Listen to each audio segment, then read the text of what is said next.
तर तिकडे धाराशिवमध्ये पवारांच्या राष्ट्रवादीचा आक्रमक पवित्रा पाहायला मिळतो। ओला दुष्काळ जाहीर करण्याची मागणी देखील केली जाते। शेतकऱ्यांचे 7/12 कोरे करण्याची मागणी देखील राष्ट्रवादीच्या वतीने करण्यात आली आहे। धाराशिवच्या सोलापूरमुळे महामार्गावर रास्ता रोको करण्यात आलाय। कार्यकर्त्यांनी रोखून धरला होता राष्ट्रीय महामार्ग।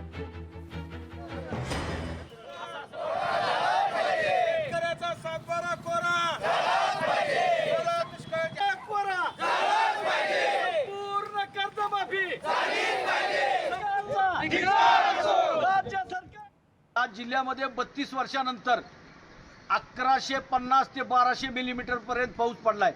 या ठिकाणी हजारो घरं पडली। या जिल्ह्यातली 500-500 गावं ह्याच्या पावसामुळे बाधित झाली।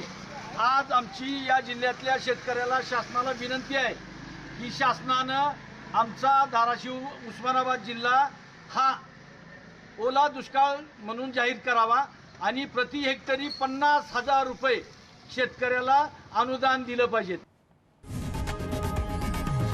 लोकशाही मराठी ऐका, पहा, जागरूक रहा।